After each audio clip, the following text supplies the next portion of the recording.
네, 안녕하세요. 저희 렉처 10 시작하도록 하겠습니다.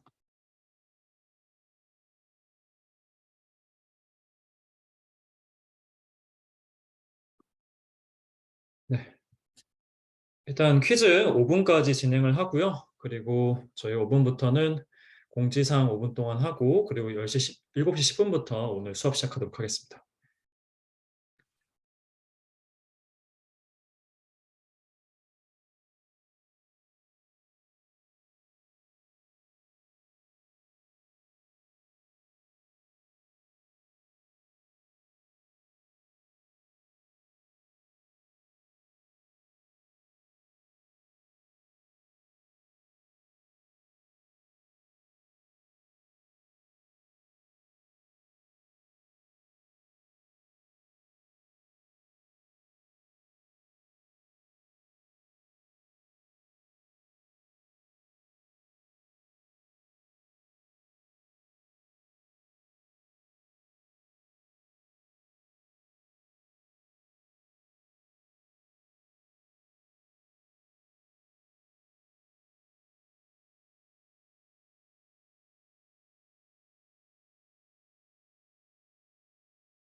공지사항 진행하도록 할게요. 제가 한 번 더 링크 올려드릴게요. 지금 오신 분들 계시면.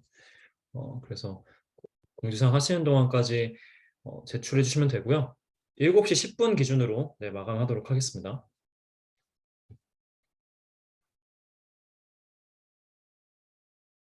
네.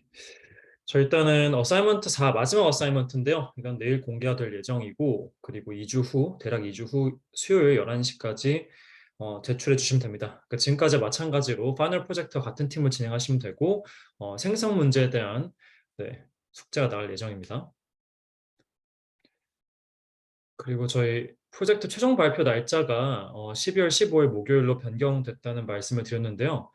어 관련해서 사실 저희가 장소가 도어 캠퍼스 4층으로 이제 확정이 됐어요.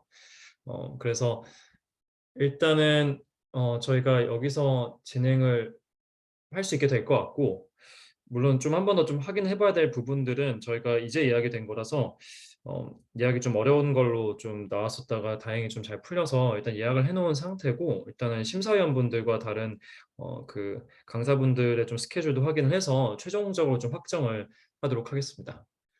일단 현재 일단 좀 아니라고 봐 주시면 좋을 것 같고, 기본적으로는 저희가 변경했던 이유가 누립시장 MLP 학회가 이때 겹쳐 있어서 네, 변경을 하게 됐고요. 좀 여러 가지 좀 생각을 해 봤는데, 일단 지금 안은 그 일단은 저희가 3 시간 총 3 시간 중에 첫 1 시간 반 동안은 저희가 처음에 피칭을 했던 것처럼 5분 발표를 빠르게 1 시간 반 동안 하고요. 그다음에 두 번째 1 시간 반 동안은 포스터 세션을 통해서 쪼금 더 좀 자유롭게 인터랙션을 하려고 해요. 그래서 경험상으로도 이런 형태의 저희 어떻게 보면 좀 그런 인터랙션이 쪼금 더 서로에게 도움이 될 것 같아서, 그리고 실제로 저희가 심사위원분들이 점수를 채점하실 때도 돌아다니면서 실제로 좀 물어보실 거 물어보시고 그걸 토대로 네 채점을 하실 예정입니다. 그래서 5분 발표 플러스 포스터 세션이 점수에 들어간다고 보시면 될 것 같고, 다만 또 다른 분들의 그런 포스터를 보고 싶으실 수 있으니까 기본적으로는 포스터 세션에는 어 꼭 모든 분이 계실 필요는 없고, 또한 저희가 심사를 하는 시간을 미리 말씀을 드릴게요. 그래서 그 시간 프레임 이내에 각 심사위원분들이 오실 거기 때문에 그래서 이제 그 시간 외에는 쪼금 더 네 자유롭게 돌아다니셔도 좋을 것 같아요. 그리고 저희가 또 이번에 좀 도입을 하려고 하는 것이, 또 이것도 지금 아닌 상태고 좀 확인을 받긴 해야 되지만 다른 강사분들께도 그렇고, 어 일단은 모든 프로젝트를 심사하는 것은 좀 비현실적이라 보여지고 시간도 좀 네 제한적이고, 또한 또 전문 분야라는 게 있을 텐데 사실 모든 걸 심사하는 건 좀 비효율적인 것 같아서 저희가 좀 전문성 및 관심사에 따라서 한 8개 또는 더 적을 수 있다면 적게 해서 네 최대한 좀 관심 있는 분들의 심사를 받고, 그리고 기존처럼 상위 3개 또는 그것보다 더 적을 수도 있겠지만 심사 점수만 반영을 하기 때문에 심사위원이 많다고 해서 그것은 그렇게 네 오히려 좋은 거죠. 심사위 많으면 더 점수가 높아질 가능성이 높으니깐요. 네. 네. 그리고 질문 주셨는데, 네 이건 당연히 저희가 네 그런 일이 없도록 만들 겁니다. 네 그러니까 저희가 상위 3 개를 한다고 하면은 당연히 최소한 3 명씩은 들어갈 수 있도록 네 할 겁니다. 그래서 사실 이게 저희가 텐테이티브인 이유도 숫자가 실제로 참석이 가능하신 분들의 숫자가 좀 유동적일 수 있기 때문에, 심사위원분이 만약에 저희 모두가 참석하실 수 있다면 총 9 분이 되는 거고요. 그러면 사실 어 저희가 전문성 및 관심사에 따라서 나누긴 하지만 아마도 이것도 결국엔 비딩 형태로 first come first serve로 각 프로젝트에 최대 4개 정도를 심사하시는 방식으로 할 것 같아요. 그러면은 당연히 저희 9 명이고 예를 들면 저희 5 개씩 심사한다고 하면은 총 45 개지만 저희가 상위 3 개만 받을 수 있다면은 45개 나누기 15 니까 최소한 3 명씩은 다 들어가겠죠. 이제 그런 식으로 네 저희가 하거나, 또는 5 개가 아니라 8 개를 하게 되면은 8, 9, 70 이니까 그렇게 되면은 최소한 저희가 4 개씩을 해도 최소한 3 개는 모두가 받을 수 있도록 할 수가 있겠죠. 이제 그런 방식으로 저희가 할 거기 때문에 이거는 네 걱정 안 하셔도 될 것 같아요. 네, 합리적인 방법으로 네 진행을 할 예정이고요. 그리고 저희가 일단 지금 이것도 마찬가지로 아니지만, 그래서 좀 자유롭게 의견 주시면 좋지만은, 일단 가능하면 외부 참석자의 신청도 받으려 하고 있어요. 물론 이거를 저희가 수업 때처럼 조금 어느 정도의 아마도 저희가 이 참석의 어 뭐랄까 초대를 드리는 분들은 저희 지금 이 수업을 청강하고 계신 분들이랑 플러스 아마 알파 마찬가지로 어느 정도 좀 관심이 있으시고, 그렇게 좀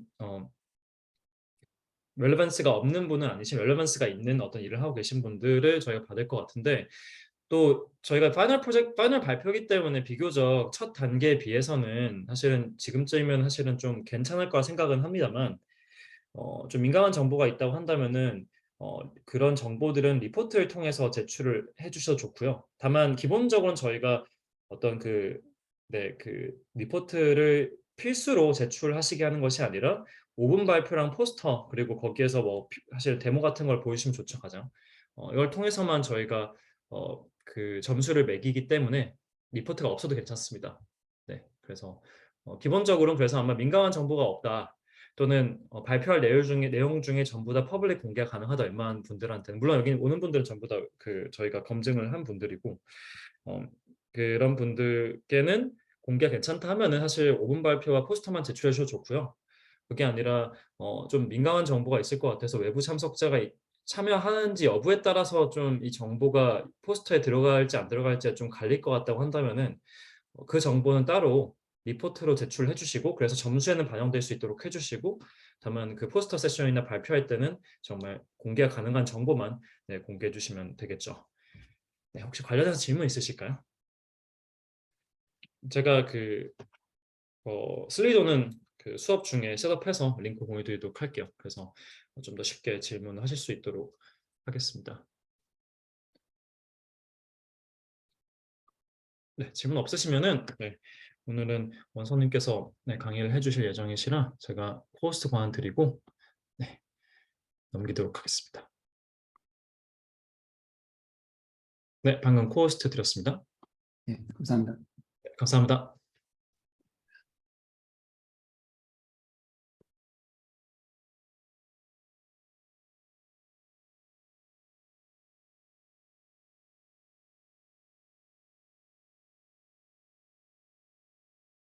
예, 어, 제가 오늘 아마 마지막 제 강의가 될 것 같은데요. 오늘 주제는 먼저 생성, 특히 이제 판결문 요약 위주로 조금 실습 위주로 먼저 진행을 할 거고요. 그 다음에 레gal 저지먼트 프레딕션이랑 어떤 그 페어니스 쪽은 조금 짧게 금방 끝날 것 같습니다. 그리고 나서 그 최근 리걸 NLP 논문들을 제가 리뷰해 드릴 텐데요. 좀 제가 그 주어진 리소스랑 그리고 저희 수업을 듣고 계신 구성원들 어떤 그 다양한 구성원들을 생각했을 때 그게 가장 많은 도움을 드릴 수 있을 것 같아서 좀 그렇게 구성을 해봤습니다. 그래서 먼저 생성 쪽부터 시작하겠습니다. 근데 일단 간단하게 저희가 모두 그 머신러닝을 좀 친숙하신 분들로만 이루어진 게 아니기 때문에 간단하게 기초부터 살짝 짚고 넘어갈게요. 그래서 먼저 자연어를 생성하기 위해서 어떤 과정을 거치는지 그에 대해서 좀 간단하게 먼저 짚고 넘어가겠습니다. 그래서 이제 좀 익숙하실 텐데 이제 자연어의 기본은 이제 일단은 편의상 단어라고 볼 수 있을 것 같습니다. 그럼 저희는 이제 이 단어를 인베딩이라는 과정을 거쳐서 그러니까 딥러닝을 하든 어떤 머신러닝을 하든 이것들을 이제 어떤 벡터로 변환을 하죠. 그리고 그 다음에 이 변환된 벡터들을 약간 인코딩이라는 과정을 통해서 즉 어떤 특정 단어가 있었을 때 그 앞뒤 단어를 좀 살펴봄으로써 어떤 벡터에 담겨 있는 어떤 그 의미를 살짝 좀 바꾸고 그러니까 좀 더 가다듬고 그 다음에 이 벡터들을 다시 디코더라는 걸 통해 가지고 그 단어로 바꿉니다. 예를 들자면은 저희가 먼저 뭐 who are you라는 단어가 이제 세 개가 들어왔을 때 워드 인베딩 한다는 거는 다음과 같이 예를 들어서 저희가 3차원짜리 벡터로 그 단어들을 인베딩 한다면은 예를 들어서 who는 0.1, 0.4, 0.1 뭐하는 0.8 마이너스 0.2 마이너스 0.4 이런 식으로 단어를 이제 벡터로 바꿔주고요. 그 다음에 이제 뭐 who are you 뭐 이런 단어가 이제 뭐 a라는 단어가 있었을 때 앞뒤에 그 앞단어에 who가 올 수도 있지만 뭐 you가 올 수도 있죠. 이렇게 서로 이제 각 단어는 주변 단어에 영향을 받아서 의미가 조금씩 바뀔 수가 있기 때문에 컨텍스츄얼라이징 과정을 거쳐서 약간 이제 프레젠테이션을 혹은 이제 숫자를 약간 바꿉니다. 이 과정을 통해서 예를 들자면은 사과라는 단어가 있다면은 그 주변에 뭐 비슷한 과일이라는 단어가 나온다거나 혹은 뭐 IT 기기가 나온다거나 그거에 따라서 그 의미가 서로 달라질 텐데 그거에 따른 이제 벡터 형태를 이제 바꿔줄 수가 있게 되겠죠. 그다음에 마지막으로 이 벡터를 다시 단어로 바꿈으로써 예를 들자면은 이런 어떤 그 벡터가 출력되었을 때 그걸 뭐 누구 그리고 뭐 그다음에 또 이런 식의 벡터가 출력됐을 때 세요 이런 식으로 바꿔가지고 뭐 who아re를 최종적으로는 벡터로 보냈다가 컨텍스추얼 인코딩하고 다시 디코딩 해가지고 이렇게 다시 또 자연어로 바꾸는 과정을 거칠 수가 있습니다. 그래서 요거를 할 수 있는 가장 기본적인 모델까지만 소개시켜 드리고 본론으로 들어갈 텐데요. 예를 들자면 시퀀스 투 시퀀스라는 모델이 있습니다. 요 예제 같은 경우 이제 도거를 영어로 바꿔주는 예제인데요. 여기서 이제 세 개의 단어를 각각 4차원짜리 벡터로 표시한 다음에 그 다음에 요거 그 첫 단어에 대한 정보가 요 H는 뭐 히스토리 혹은 히든 히스토리라고 생각해 주셔도 될 것 같은데요. 그 전에 어떤 정보랑 합쳐진 다음에 그리고 그 정보가 앞으로 넘어가고 두 번째 단어의 그 벡터가 뒤에서 왔던 그 정보랑 또 합쳐지고 또 마지막으로 또 세 번째 단어는 또 뒤에서 왔던 두 단어에 대한 정보를 갖고 있는 그 벡터가 또 와가지고 그거랑 이제 합쳐져서 결국 세 단어에 대한 모든 정보를 이제 갖고 그거를 디코더한테 토스해주면은 얘가 이렇게 처음에 이제 어워썸이라는 단어를 생성을 하고요. 그 다음에 이 어워썸이라는 단어와 기존에 이제 이 세 개의 단어에 대한 정보를 또 사용해가지고 두 번째 단어를 생성.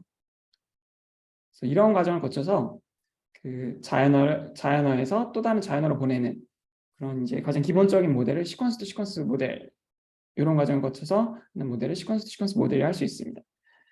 좀 저희 예제를 좀 바꿔보면은 예를 들어서 피고는 술에 취한 상태로 라는 인풋이 들어오면은 요거를 인코딩 한 다음에 이렇게 뭐 생성을 판결 예측으로 혹은 주문 생성을 하고 싶다. 그러면은 피고를 징역 6개월에 처한다. 요거를 이제 네 번의 스텝에 거쳐서 피고를 징역 6개월에 처한다. 이렇게 생성할 수가 있고요. 혹은 이게 어떤 사건인지 분류하고 싶으면은 음주운전으로 인한 치상 사고 이런 걸 생성할 수도 있고 혹은 적용 법조항을 이렇게 쓸 수도 있습니다. 생성할 수도 있습니다. 이게 가장 이제 좀 기초적인 걸 좀 말씀드렸고요. 서머라이제이션으로 넘어가서 이제 제가 처음에 좀 보여드렸던 예인데 제가 그 좀 실습하려고 하는 태스크는 다음과 같습니다. 먼저 그 인풋으로 판결문이 들어오고요. 그리고 이 판결문은 주문과 쪽에 이제 주문이 있습니다. 주문이 쭉 있고요. 그 다음에 이유가 이렇게 쫙 적혀 있습니다. 그리고 주어진 판결문으로부터 판결 유지를 생성하는 그런 태스크입니다. 그래서 요거를 제가 실습하는 거를 그냥 간단하게 좀 말씀드리고 어차피 강의가 녹화되기 때문에 제가 뭐 실시간으로 어떤 실습을 하려는 건 아니고요. 그냥 나중에라도 좀 돌아보시면서 어떤 과정으로 그러니까 제가 이거를 실제 어떻게 실습할 수 있을지 좀 살펴보시라고 그죠? 쪽에 간단하게 그 제가 현재 엘박스 오픈에 그 학습할 수 있는 코드와 학습된 모델과 그 실제 이제 프렉션 할 수 있는 그런 스크립트들을 다 올려놨거든요. 그거를 제가 실제 사용하는 거를 직접 보여드리고 넘어가겠습니다. 그래서 만약에 필요하시다면 나중에 좀 다시 돌아와서 좀 봐주시면 될 것 같고요. 그 간단하게 간단하게는 아니지만 처음에 그냥 셋업부터 하는 거 그냥 간단하게 보여드릴게요. 좀 어차피 이걸 직접 하실 분들은 되게 익숙하실 텐데 그래도 그냥 순차적으로 좀 이해를 돕고자 하겠습니다. 먼저 당연히 저희 리포지토리에 가셔서 엘박스 오픈 리포지토리에 가셔가지고 코드에서 이제 이렇게 한 다음에 git 클론하고 이렇게 한 다음에 엔터 치면은 여기 있는 코드가 쫙 다운받아질 거고요. 그 다음에 추가로 제가 모델을 여기 올려놨습니다. 그래서 이 모델을 그 다운받으시면은 여기에는 그 MT5 스몰을 제가 그 판결문 만뭉치로 도메인 어댑테이션한 모델과 그리고 판결문 요약 데이터셋을 가지고 파인 튜닝한 모델이 들어 있습니다. 그거를 이제 다운받아서 쓰시면 되고요. 일단 오늘 실습은 제가 요약 태스크에 대해서 파인 튜닝한 거에 대해서 실제 예측할 때 어떤 식으로 나오는지 그거를 보여드리도록 하겠습니다. 그래서 먼저 아무튼 카피를 하시고 요 리포지토리 클론 하신 다음에 그 다음에 모델을 다운받아 주신 다음에 그다음에 이제 프로젝트 폴더로 가셔가지고 압축 파일 풀어주시면 됩니다. 그리고 난 다음에 이제 환경 설정을 이제 해주시면 되는데 저는 이제 콘다를 사용해서 환경을 이제 설정하실 수 있게 좀 설명을 적어놨고요. 콘다 create 한 다음에 네임을 뭐 원하시는 이름을 적어주신 다음에 파이썬 버전까지 좀 이렇게 한 다음에 환경을 만들어 주시고요. 그 다음에 이제 뭐 콘다도 인스톨 하셔가지고 다음과 같이 그 파이토치를 인스톨을 먼저 해주시면 될 것 같습니다. 요게 자세한 생략하겠습니다. 요게 뭐 어떤 GPU를 사용하냐에 따라서 이 툴킷 버전을 좀 바꿔주셔야 되는데 그거는 아마 하실 수 있을 거라 생각을 하고요. 그 다음에 최종적으로 인스톨하고 리퀘어먼트 좀 하면은 이제 다른 필요한 라이브러리들이 다 이제 인스톨 될 겁니다.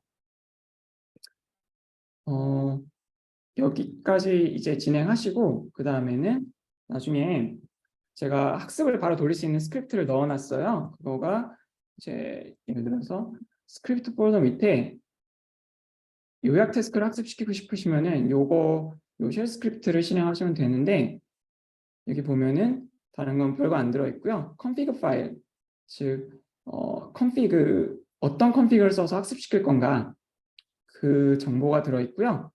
그 다음에 만약에 GPU가 여러 개라면은 직접적으로 어떤 GPU를 사용할지 설정하는 부분, 그리고 run model.py에다가 그 지정한 config을 넣어주고 나는 학습시킬 거다.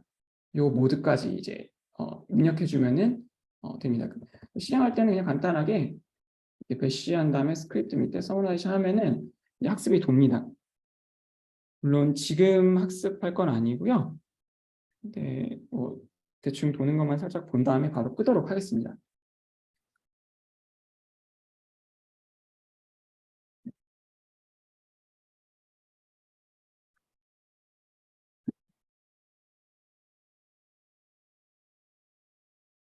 뭐 처음에 토커나이션 돈 다음에 이제 학습이 좀 시작이 되고요.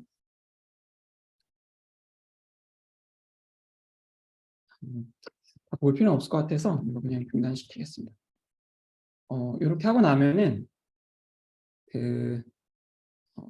하셔도 되고요. 그 다음에 이제 프레딕션을 할 수 있도록 제가 서머라이징 태스크에 파인 튜닝된 그 모델도 올려드렸다고 말씀드렸는데 그거 같은 경우에는 그것도 역시 스크립트 폴더 밑에 프레딕트 요걸 넣어놨어요. 그래서 실제 요 컨피그 파일을 사용해 가지고 이번엔 테스트 모드로 이제 프레딕션 할 수 있는데 여기에서 죄송합니다.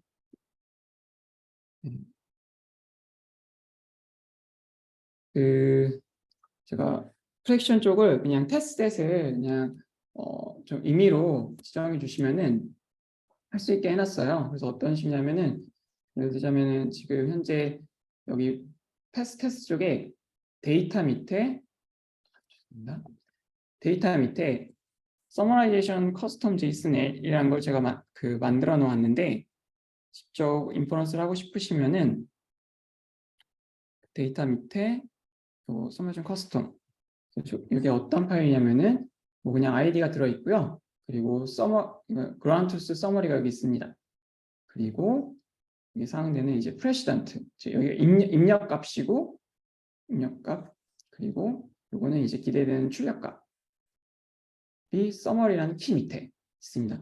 실제 요거를 이제 그냥 쓰실 때는 그냥 이렇게 한 다음에 predict 이렇게 하시면은 이거 이제 돌아가지고 그 루치 스코어를 출력해주고 실제 모델이 어떤 것을 프레딕션 했는지를 확인할 수가 있습니다. 그래서 조금 기다려 보시면은 네, 지금 같은 경우 루치 스코어가 한 76 정도가 나왔고요. 루치 스코어가 그래서 실제 출력된 값을 보면은 여기 있습니다. 리절트를 보면은 예를 들어서 그라운드 트루스는 뭐 타인의 토지상에 권한 없이 삭제한 수목의 소유권은 뭐 이렇게 나오고 프레딕션도 거의 이제 비슷하게 됐습니다. 여기까지는 이제 거의 완전히 동일한데 마지막 부분에 있어서 이제 모델은 한 이따쯤에서 끊었고 그리고 이제 실제 그라운드 트루스는 좀 더 이렇게 진행이 되죠. 요거를 이런 식으로 할 수도 있고 아니면 이제 커스텀한 데이터를 넣어주기 위해서 제가 두 번째 이렇게 좀 만들어봤는데 이거 같은 경우 그냥 방금 같은 경우는 지금 서머라이제이션 데이터셋 밸리데이션 셋에 들어있던 거고요. 요거 같은 경우는 그냥 임의로 만든 거예요. 그래서 예를 들어서 이제 서머리는 제가 그냥 잘못 썼는데 덤피라고 써놨고 그다음에 요게 입력값입니다. 요게 입력값이고 어떤 거냐면은 뭐 예를 들어서 제가 이게 잠시만요. 이게 허용입니다. 그래서 첫 번째 거 같은 경우는 뭐 이제 그 제가 어떤 특정 양형에 의해서 조금 이제 가지고 왔는데 일단은 프레딕션 먼저 해보고 그 다음에 이제 결과 실제 들어가는 인풋과 모델이 어떻게 예측을 했는지 이걸 비교해 보도록 하겠습니다. 그렇게 하기 위해서 다시 컨피그 파일에 이거를 다시 두 번째 걸 보기 거기 때문에 여기를 수정해 줬고요. 그래서 만약 커스텀하게 해보고 싶으시면은 그냥 뭐 여기만 바꿔주시면 돼요. 그리고 또 다시 이제 크리에이션을 하면은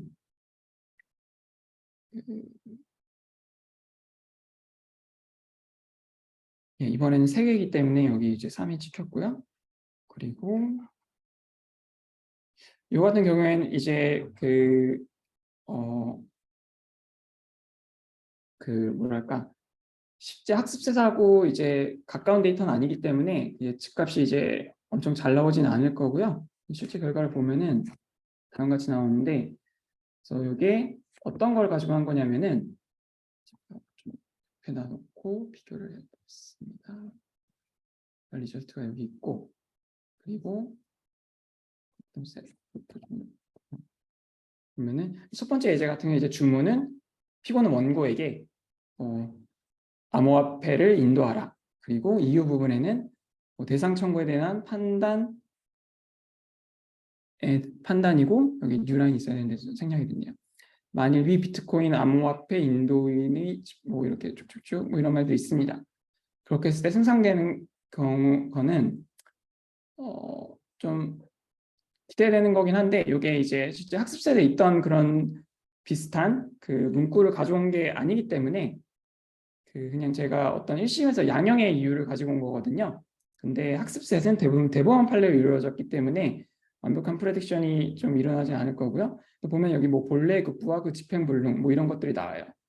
실제도 뭐 이제 여기 보면 본래 급부와 그 집행불능 시에 가능한 뭐 이런 식으로 좀 출력이 되고 그리고 혹은 이제 뭐 피고인은 징역 1년 6개월에 처한다.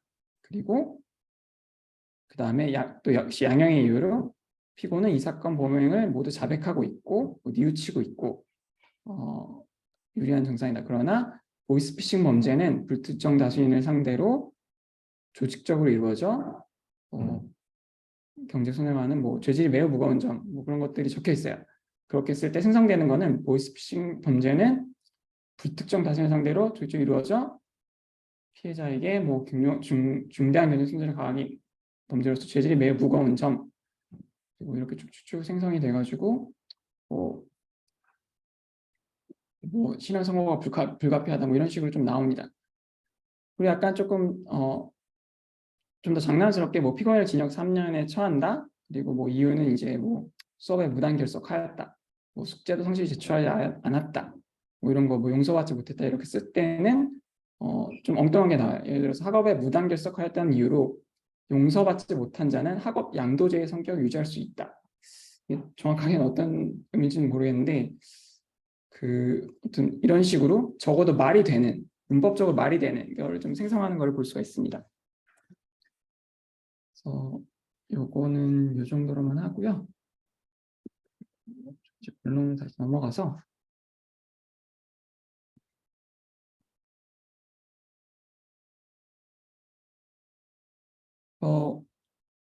이게 요약 태스크는 이제 나중에 좀 관심 있으시면은 좀 돌려보시면 될 것 같고요. 모든 거를 공개해놨기 때문에. 근데 지금 처음에 시퀀스 모델에서 설명드렸던 것처럼 지금 인풋과 아웃풋이 굉장히 그냥 어떤 자연 어들이 들어오든지 상관이 없어요. 그래서 판결 예측 같은 경우도 예를 들자면은 처음에 이제 인풋으로 사실관계가 들어오고 그다음에 이제 아웃풋을 이제 양형이 이렇게 나왔는데 제가 이제 실제 베이스라인으로 엠박스 오픈에 올린 거는 요 인풋을 받아서 요 아웃풋을 생성하는 그런 모델입니다. 이렇게 이런 식으로 생성할 수가 있고요. 뭐 당연히 여기 추가적으로 양형의 이유를 넣을 수도 있어요. 근데 이렇게 또 엔드-투-엔드 모델의 또 다른 장점은 살짝 바꿔서 사실은 인풋으로 주문을 넣고요. 그러니까 피고인을 벌금 500만 원에 처한다. 이런 주문을 넣고 아웃풋으로 이런 사실관계를 생성시킬 수도 있습니다. 요거는 실제 모델이 생성한 거고요. 뭐 당연히 추가적으로 이제 양형의 이유를 넣어가지고 그렇게 했을 때 뭐 어떤 식으로 바뀌는지 뭐 그런 것도 볼 수가 있습니다. 그래서 생성 모델이 그래서 저번 시간에도 이제 서민준 교수님 말씀 주셨지만 굉장히 어떤 모델링하는 관점에서는 좀 복잡하더라도 일단 작동하게 되고 나면은 결국에 인풋과 아웃풋을 설정만 해주면은 거의 모든 태스크를 할 수가 있기 때문에 굉장히 좀 사용하기엔 좋은 그런 장점이 있습니다. 그래서 뭐 실제 생성한 예제들을 조금 그냥 보여드리고 넘어갈게요. 그래서 위쪽 같은 경우에는 제가 사건명과 그리고 주문만 넣었을 때 생성되는 결과고요. 이렇게 했을 때는 이제 서로 다른 사건에 대해서 거의 좀 큰 차이가 없습니다. 조금씩 다르긴 한데 좀 비슷하고 이거 같은 경우는 음주운전에 대한 거고요. 위쪽은 아래쪽은 사기 사건 쪽에 관한 것이고 이 밑에도 다 모델이 생성한 건데 이거 같은 경우에는 양형의 이유를 같이 넣어줬어요. 그랬더니 훨씬 다채롭게 생성되는 걸 볼 수가 있습니다. 메모라이제이션이 좀 걱정이 돼가지고 실제 비슷한 문장 있나 좀 학습실 때 뒤져봤는데 그렇지는 않더라고요. 그래서 그냥 이런 엔드-투-엔드 모델로 그러니까 생성 모델로 인풋과 아웃풋이 이렇게 자유롭게 좀 설정 가능하다는 걸 좀 보여드리고자 이런 예제를 조금 준비해봤고요. 네, 그리고 마지막으로 그냥 저희가 최근에 한 일인데 정보 추출 쪽에서도 이제 좀 사용할 수가 있습니다. 예를 들자면은 인풋으로 사실관계를 넣고 아웃풋은 저희가 원하고자 하는 정보 예를 들자면 음주운전에서 알코올 농도, 뭐 운전거리, 운전한 자동차 혹은 이제 과거 범죄 전력까지 그리고 혹은 사기 사건에서는 사기 금액 죄송합니다. 사기 사건이 아니라 주문에서 벌금과 징역 그리고 집행유예 그런 걸 뽑아내는 예를 들어서 인풋이 요거고요. 인풋이 주문이고 아웃풋은 역시 저희가 관심 있는 정보 그리고 이건 또 사기 사건 경우인데 사기 사건에 대한 사실관계이고 그리고 아웃풋은 예를 들자면 사기 금액 이런 식으로 설정이 가능하고요. 실제 이건 생략하도록 하겠습니다. 실제 데이터가 그렇게 많이 필요한 게 아닙니다. 좀 적절한 모델을 사전학습해서 사용하면은 어떤 규칙 기반 모델을 넘어서는 생각보다 좀 쉽다 그런 말씀을 좀 드리고 싶고요. 그리고 요거는 이제 실제 사용했을 때 그냥 저희가 약 2만 개의 음주운전 사건을 분석했을 때 나온 결과를 그냥 살짝 말씀드리고 넘어갈게요. 이거 그냥 나름 재밌을 수도 있을 것 같아서 말씀드리면은 연도에 따라서 평균 평균 징역 집행유예 받은 거긴 한데 징역 개월 수가 어떻게 바뀌는지를 좀 봤는데 2017년도, 18년도는 음주운전한 사람들이 약 9개월 정도 받았다면은 2019년도부터 확 뜁니다. 그리고 20년도, 21년도 이렇게 좀 유지되다가 뭐 22년도에 또 좀 떨어지는데, 이게 그 뭐 데이터 플럭츄에이션이라고 볼 수도 있지만, 조금 음주운전 사건을 좀 조사해 보신 분들은, 접해 보신 분들은 2019년도에 양형 기준이, 그러니까 처벌 정도가 좀 강해집니다. 그 처벌 수위가. 그래서 조금 이제 올라가는 게 실제 이렇게 반영이 된 거고요. 2019년도 6월에 바뀐 법 개정이 아마 반영되었다고 저는 판단을 하고요. 그 다음에 이제 2021년도 한 11월쯤에 제 기억하기로는 예를 들어서 앞에 부분에서 음주운전을 2회 이상 하면은 그 처벌 기준을 강화한다, 그런 이제 법이 생겼는데 그게 위헌 판결이 나가지고 그게 조금 이제 반영돼서 떨어졌다고 볼 수도 있을 것 같아요. 그럼 이제 어떤 통계적 분석이 결과를 좀 공유 드리고자 좀 가지고 와봤고, 뭐 아래쪽은 이제 그 사전 그 크리미널 레코드가 그러니까 음주운전 과거 범죄 전력 여부가 있냐 없느냐에 따라서 이제 없을 때는 이제 주로 좀 개월수가 낮다가 이제 올라가는 거를 이제 좀 보여주고 있고요. 그리고 이건 사기 사건 같은 경우에는 사기 금액과 그 개월수를 봤을 때 이제 사기 금액이 올라갈수록 이제 집행유예지만 징역 개월수가 올라가는 걸 이제 볼 수가 있고, 그리고 이거는 집행유예가 아닌 경우에도, 실제 실형인 경우에도 이렇게 올라가는 걸 볼 수가 있습니다. 그리고 이거 같은 경우는 벌금도 이제 사기 금액이 올라갈수록 좀 이제 좀 상관관계를 가지고 올라가고 있고, 또 이제 사기 금액이 클수록 처음에는 이제 벌금을 주다가, 그리고 집행유예를 좀 주다가 이제 안 되겠다, 그래서 실형으로 넘어가는 그런 과정을 이제 좀 통계적으로 보여주고 있습니다. 이게 결과가 있고, 이제 좀 토픽을 또 빠르게 그 페어니스 쪽으로 넘어가도록 하겠습니다.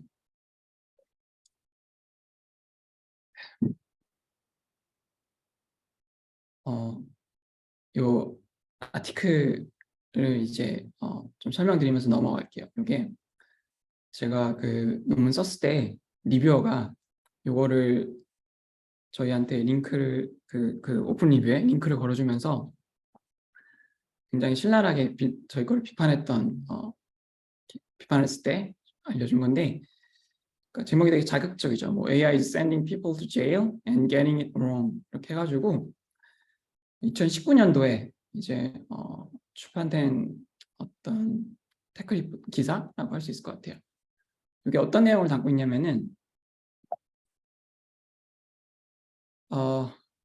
뭐 당연하다면 당연히 이제 미국의 그 어떤 크리미널 저스티스 시스템에 대한 거고, 그 현재 그러니까 통계를 좀 보여주고 있는데 약 200만 명의 어른이 지금 미국에서 감옥 혹은 이제 이게 이제 어떻게 표현해야 될지 모르는데, 그러니까 한 명은 이제 어떤 그러니까 그러니까 경찰서 뭐 그런 데 갇혀 있고, 다른 명은 이제 실제 이제 감옥에 갇혀 있다, 그런 말이고, 한 500만 명 정도는 이제 그 어떤 코렉션 패실리티에 있다, 그러면서 약 38명 중에 한 명은, 그러니까 미국 어른의 38명 중에 한 명은 이제 감옥 관계된 그런 시설에 있다, 그런 통계를 이제 제시하면서부터 시작을 해요.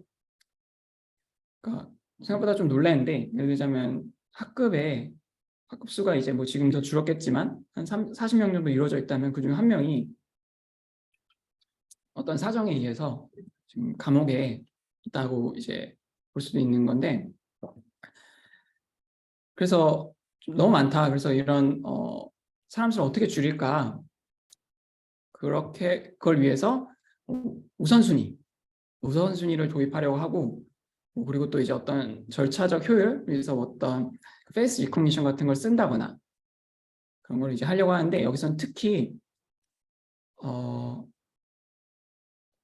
요거는 아무튼 이렇게 했을 때 질문은 과연 이제 사회 안전이 좋아질 거냐, 아니면은 어떤 만약에 어떤 이니퀄리티, 그러니까 예를 들어서 인종차별적인 이유로 그러니까 특정 인종이나 어떤 특정 소수 집단이 좀 더 많이 차별을 받고 있다면은 그게 과연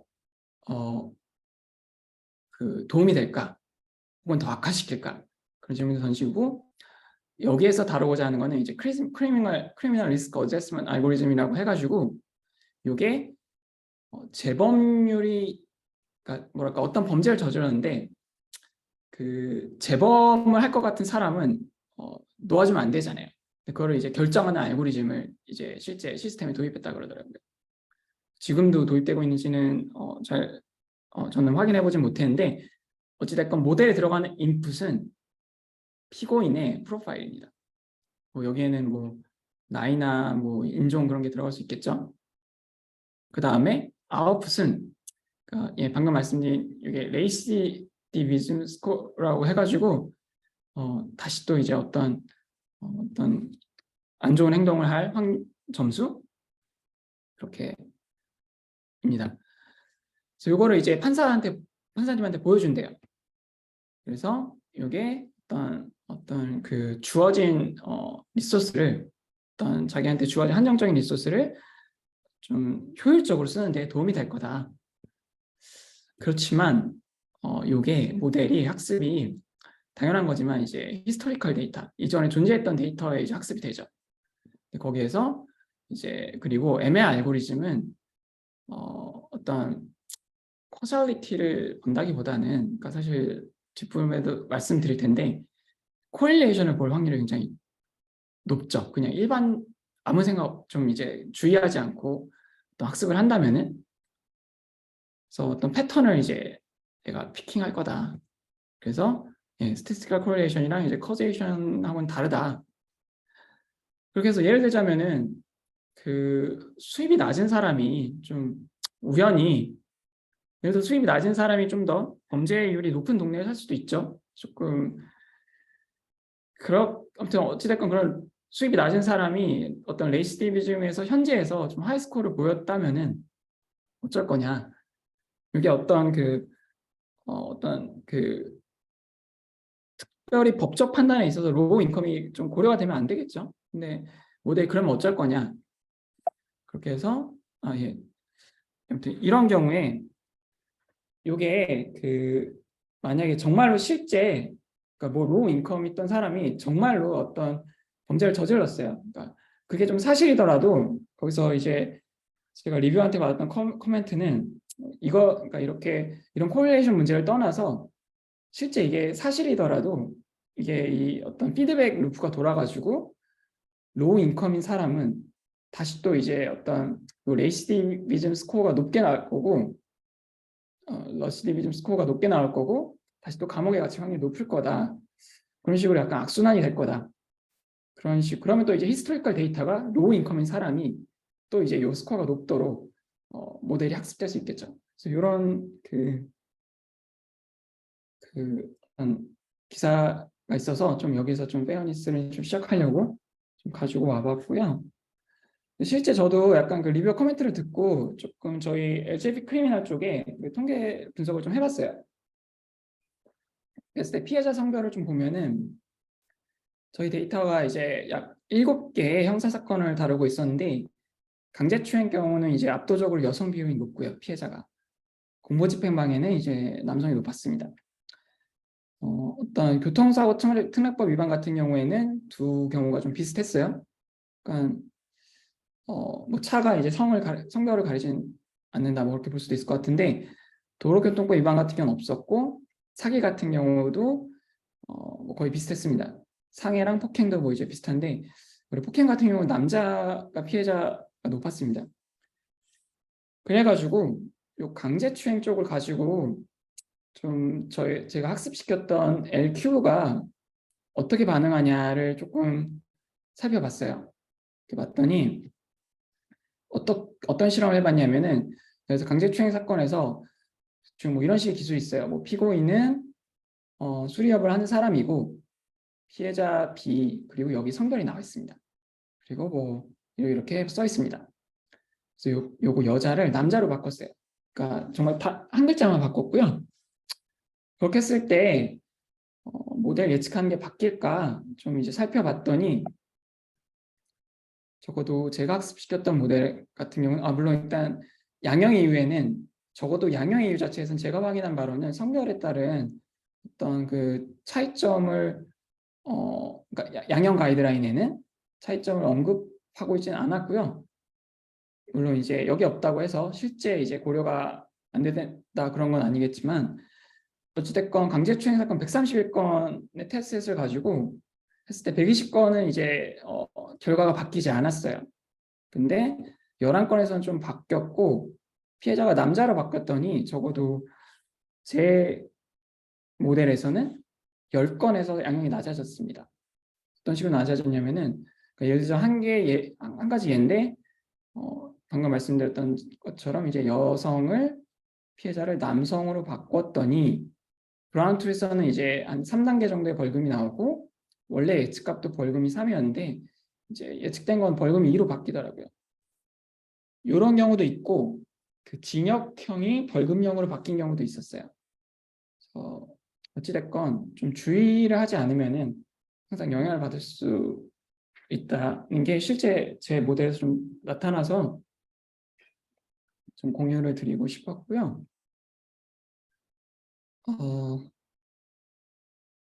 뭐 기억하실 텐데 처음에 말씀드렸었는데 2021년도 통계에서 형사공판 1심 사건의 그 피고인이 87%가 남성이었죠. 어쨌든 그렇고 예, 제가 좀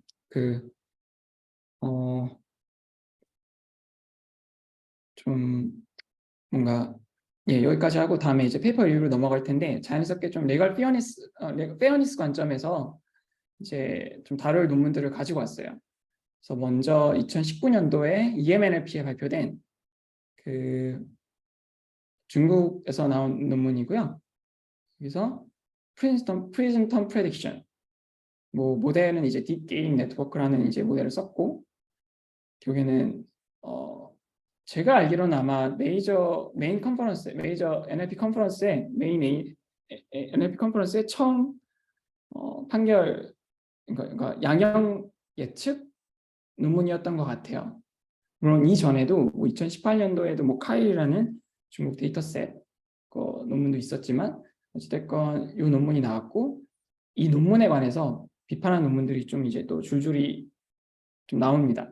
2020년도 ACL이랑 2021년도 EMLP였던 것 같아요. 근데 뒤에 바로 말씀드릴게요.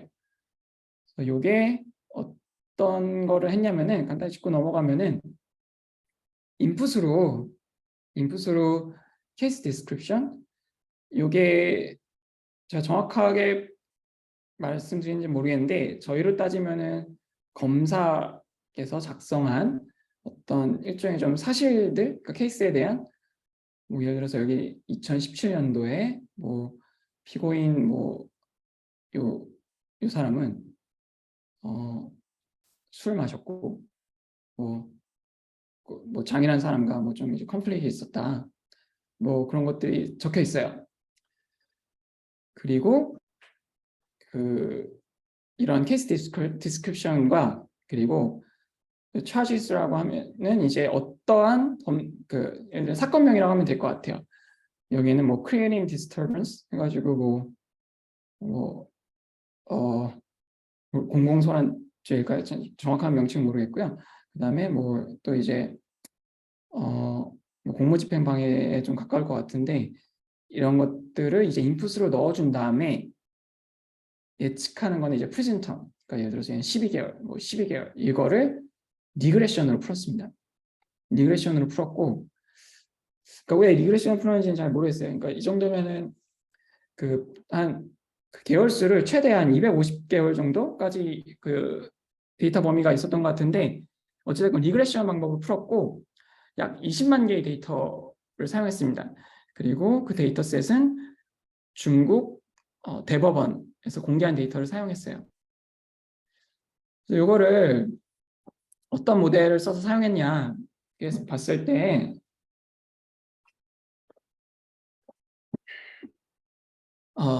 이때만 해도 이제 버트를 사용하지 않았습니다. 좀 좋았을 텐데 뭔가 다양성이 살아있었을 텐데 어찌됐건 이제 어떤 케이스 디스커션에 대한 이제 단어 인베딩을 넣어주고 각각의 이제 사건명에 대한 인베딩을 넣어줘서 LSTM을 태워서 먼저 컨텍스츄얼라이제이션을 하고 그 다음에 이제 어떤 사건명을 고려하느냐에 따라서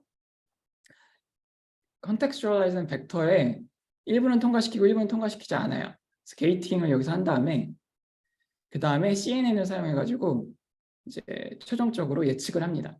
예측되는 건 이제 요 계열수겠죠. 이런 걸 했을 때 뭐 정확도는 이제 리그레션으로 풀어서 그런지 모르겠는데 특성 높진 않았어요. 근데 이게 어떤 말이냐면은 그 예를 들어서 10개월이 정답인데 9개월하고 11개월 사이에 있을 확률은 한 21% 정도 이렇게 나온다. 요전 데이터에 이제 2018년도에 카일 데이터 같은 경우는 제가 기억으로는 이제 20만 개 정도가 아니라 200만 개 이상이었던 것 같고 그렇게 했을 때 분류 문제를 풀었던 것 같은데 그럼 정확도가 좀 더 높았던 것 같아요. 물론 이제 그 굉장히 메이저한 어떤 사건들에 대해서는 그랬고 잠깐만요. 채팅이 있는데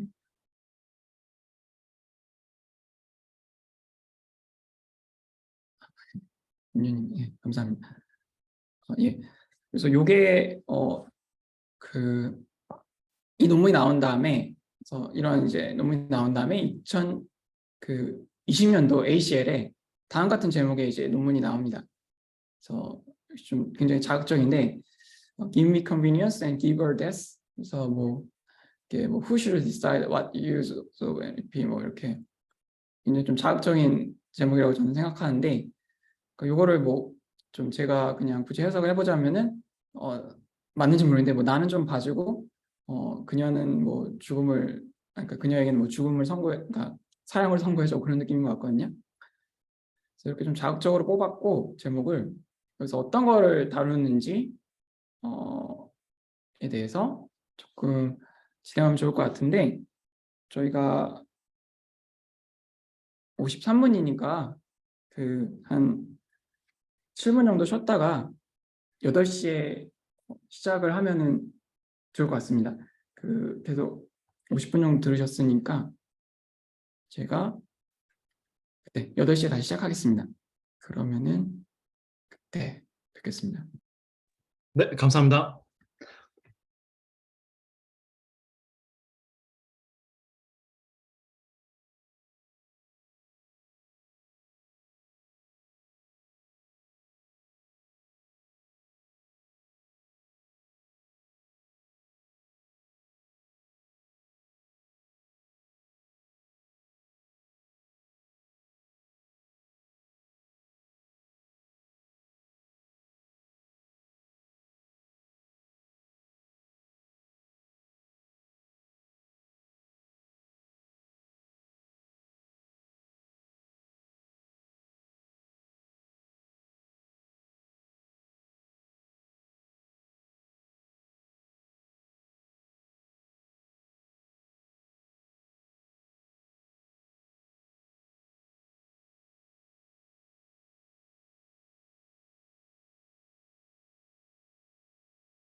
예, 그러면은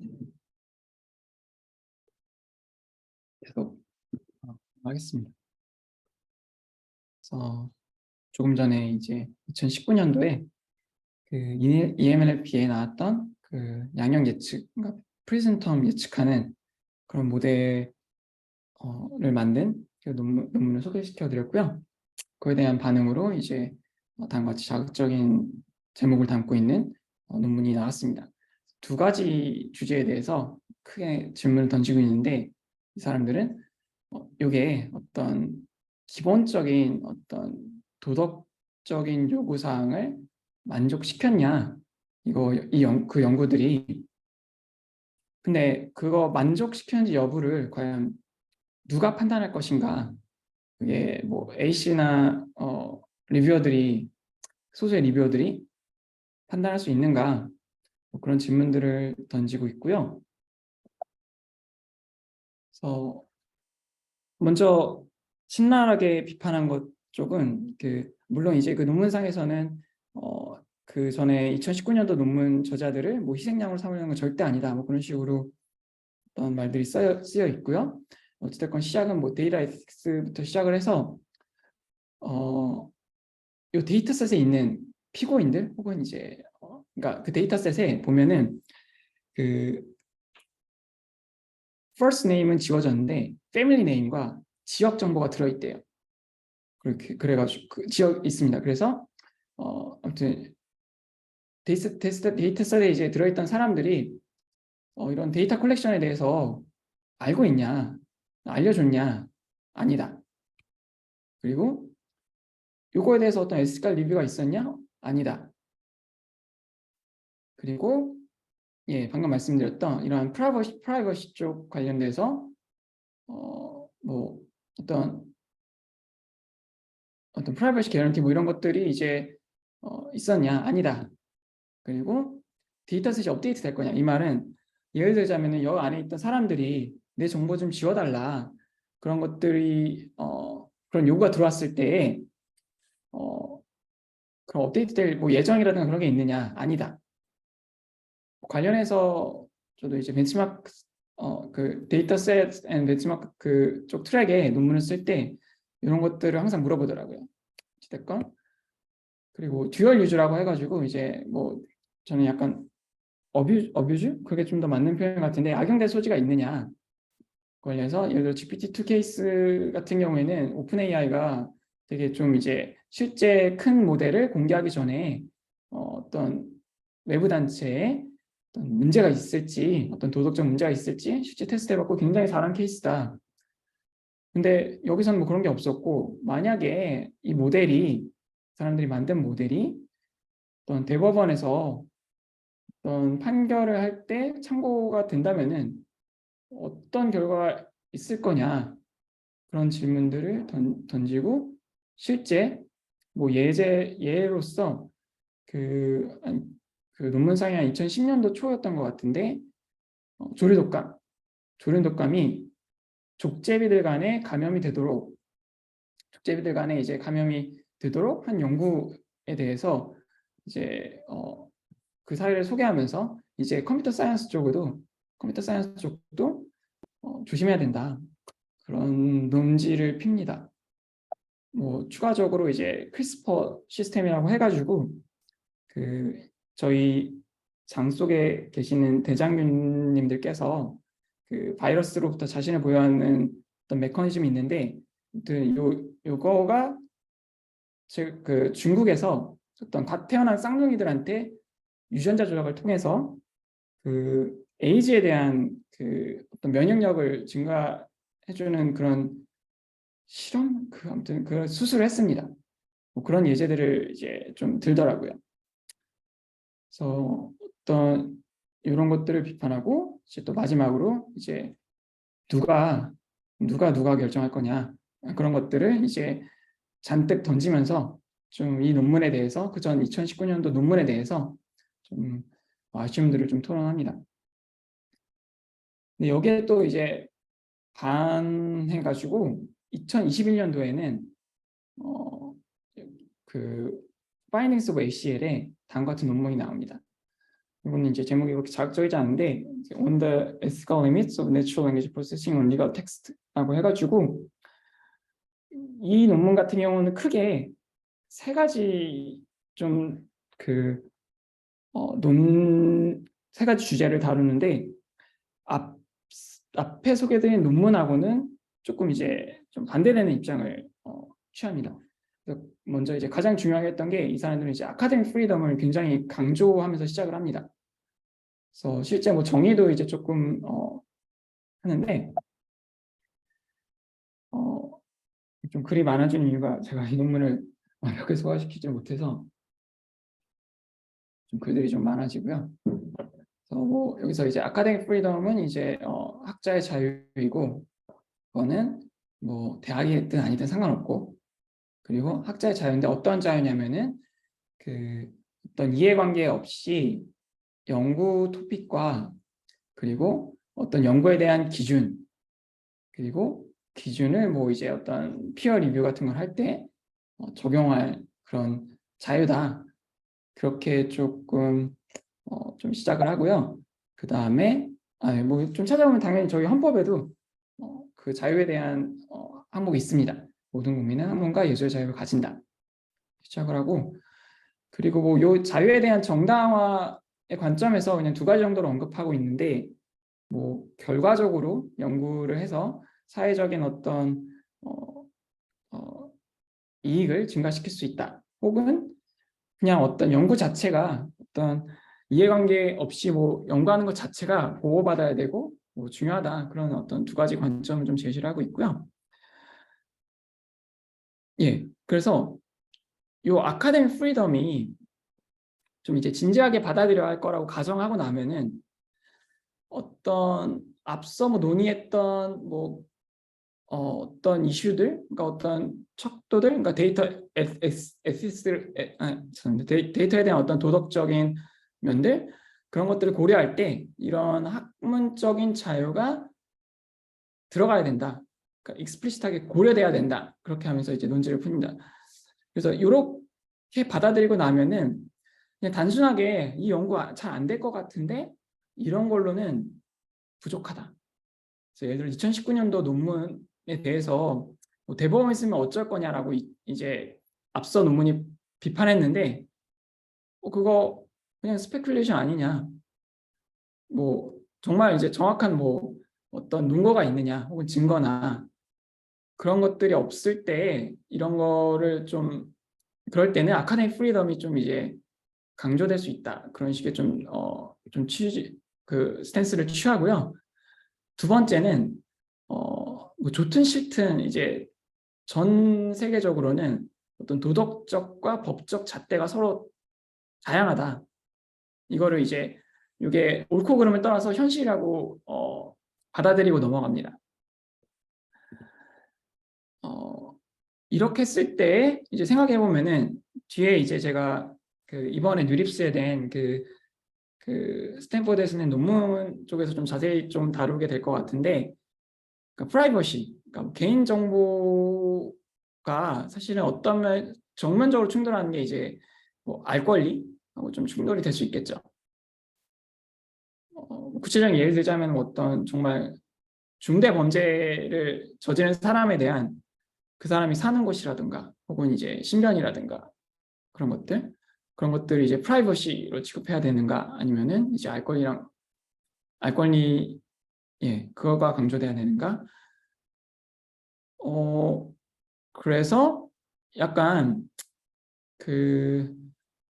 요 2019년도 논문을 비판하면서 너무 이제 어떤 유럽의 그 관점을 좀 지나치게 좀 적용한 것 같다. 그런 식으로 좀 이제 논지를 전개 나갑니다. 그리고 마지막으로는 이제 모랄리즘이라고 해가지고 그러니까 너무 도덕적으로 도덕성을 강조해가지고 그 자체가 조금 이제 어떤 안 좋은 행동을 하게 되는 그런 모랄리즘 쪽에 대해서 조금 하고 이제 마무리 짓는데 여기 같은 경우는 이제 그 약간 굉장히 철학적으로 나가는 것 같은데 왜냐하면 요거 딱히 어떤 실제적인 그 어떤 말을 하기 어려우니까 그러니까 미래의 어떤 자유론적 관점 그러니까 사람이 다른 사람은 뭐 해야지만 않는다면 무엇을 하든지 그건 개인 자유다. 그런 관점을 좀 하면서 이제 어떤 구체적인 어떤 도덕적 잣대를 단순히 이제 어떤 이해관계 없는 지식 추구를 넘어서서 자꾸 도덕적 잣대를 들이대면은 연구자의 뭐 자유를 침범할 수 있다. 그런 식으로 조금 논지를 전개해 나갑니다. 그래서 요 세 가지를 중심으로 바로 앞에서 비판했던 그 논문이 2019년도에 나온 어떤 양형 예측 논문에 대해서 어떤 구체적인 어떤 위험성에 대한 정말 구체적인 증거나 어떤 논거 그런 거 없이 그냥 스페큘레이션을 많이 함으로써 비판을 많이 했다. 그런 식의 약간 스탠스를 취합니다. 그렇고요. 뭐 각자 이제 어떤 게 좀 더 설득력 있을지는 각자 좀 다를 것 같아요. 각자 고민해 볼 수 있는 영역일 것 같고, 최근 이제 페어니스 관점에서는 이 논문까지만 하고 이제 마무리 지으려고 하는데요. 뉴립스에 이제 나왔고 이제 스탠포드에서 쓴 논문입니다. 그래서 이제 좀 자연어 처리하시는 분들은 좀 유명한 사람들이 들어있는 걸 볼 수가 있죠. 그리고 요거는 이제 256GB의 어떤 법률 데이터셋을 공개하는데 요거를 사용해 가지고 그러니까 좀 데이터 드리븐하게 어떤 리스판서블한 데이터 필터링, 그러니까 뭐 프라이버시 같은 거 그런 것들을 이제 저희가 뭐 대규모 언어 모델 같은 거를 학습시킬 때 그런 프라이버시 이슈 같은 거를 어떻게 필터링 할 거냐, 그리고 그거에 대한 어떤 좀 정확한 기준에 대한 그런 내용들을 담고 있습니다. 그래서 먼저 데이터셋에 대해서 살짝 말씀드리고 넘어가면은 이제 여기서 이건 데이터셋뿐만 아니라 이 논문의 이제 질문은 그러니까 how to filter private and toxic content in corpora, 그러니까 말뭉치의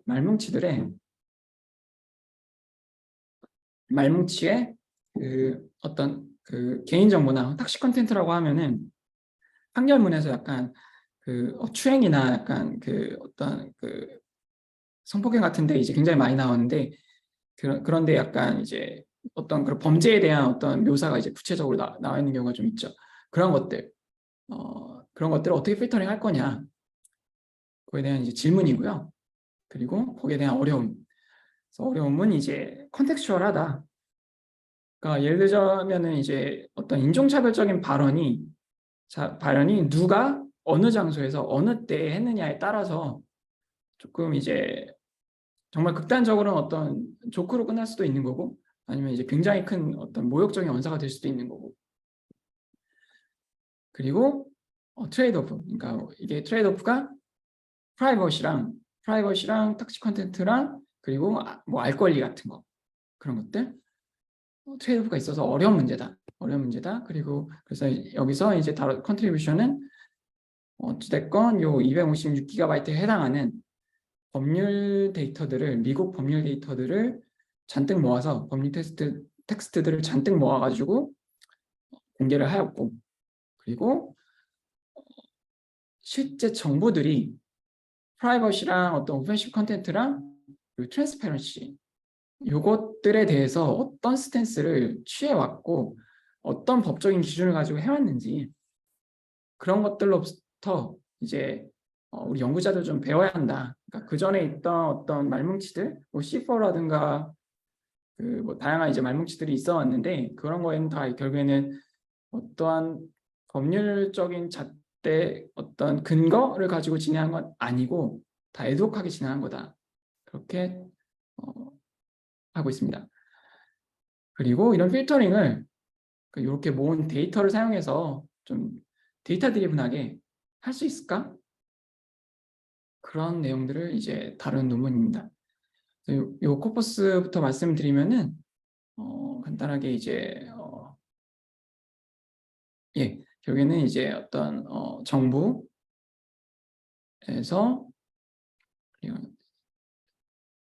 그러니까 여러 이제 법률 문서들로부터 그 different, 그러니까 서로 다른 어떤 기준, 잣대, 예, 그런 것들이 잔뜩 모아져 있는 데이터이고, 그리고 요거는 이제 당연한 거지만 그 법률 언어 모델을 학습시킬 때 사용할 수 있는 말뭉치다. 그리고 뭐 35개 정도의 데이터 소스에서 좀 모아왔고요. 굉장히 다양해요. 뭐 컬트 오피니언도 당연히 들어있고, 뭐 여러 가지가 있습니다. 뭐 계약서도 있고, 그러니까 법령도 있고 굉장히 많습니다. 그러니까 뭐 강조하는 건 당연히 이제 이미 오픈 소스 오픈되어 있는데 이게 어떤 학문적인 목적으로 이 정도로 좀 이제 좀 오거나이제이션 되고 좀 컴파일된 경우는 없었다 이렇게 좀 이제 하고 있고요. 이걸로 그 리갈 버트, 그러니까 버트 라지를 학습합니다. 라지를 학습하고 말이 나와서 말씀드리면 이게 그 법률 인공지능 쪽의 필드들이 딱 한 군데 얘가 이번에 나오긴 했는데 대규모 언어 모델을 쓸 수 있는 수준까지는 아직 그쪽을 쓴 논문은 하나도 없었어요. 그러니까 대부분 이제 버트 스케일에서 이루어지고 있고요. 많으면 이제 빌리언 정도, 1빌리언 정도까지는 올라갑니다. 어찌됐건 이걸 학습시켰는데 뭐 데이터의 양에 비해서 모델이 좀 작아서 그런지 자기네들 말로는 이제 요 말뭉치들이 워낙 이제 다양해가지고 뭐 최근 연구 결과들이 있죠. 학습할 때가 어떤 말뭉치를 썼냐에 따라서 실제 모델 성능이 바뀌는 거, 지루샷 러닝 같은 게 어쨌든 그 말뭉치가 워낙 다양해서 그런지 그냥 스페큘레이션인데 그냥 MLM, 그러니까 마스터 랭귀지 모델로 학습시켰을 때 별로 좀 좋은 것 같지가 않다. 그런 좀 약간 그런 결과를 좀 보여주고 있고요. 예. 그리고 바로 이제 프라이버시 쪽으로 넘어가겠습니다. 프라이버시에 대해서는 어떤 말들을 하고 있냐면은 예, 사실 이제 방금 말씀드렸던 이제 다양한 이제 라지 랭귀지 모델들이 대규모 언어 모델들이 어떤 potentially sensitive information에 대한 어떤 정말 explicit한 필터링 없이 학습이 됐다. 거기서부터 시작을 하고요. 그래서 우리는 이제 정부들이 이런 PSI를 어떤 식으로 다루고 좀 처리해 왔는지에서 배울 점들이 있다. 그래서 이제 어떤 마이너를 어떤 식으로 마이너를 이렇게 그 정보가 새나가는 걸 어떻게 막을 거냐. 그리고 거기에서 이제 정부들이 어떤 식으로 했냐면은 죄송합니다. 이거는 이제 정부가 기본적으로 하는 거는 어떤 마이너리티에 대한 어떤 그 정보를 보호하고 그리고 당연한 거지만 어떤 파이낸셜 어카운트 넘버라든가 생일, 뭐 아이덴티 넘버 같은 거는 당연히 지운다. 그렇지만 익명화 정도에서는 많은 차이를 보여준다고 이제 기술하고요. 실제로 요 표가 어떤 연방법원이라고 할 수 있을 것 같은데요.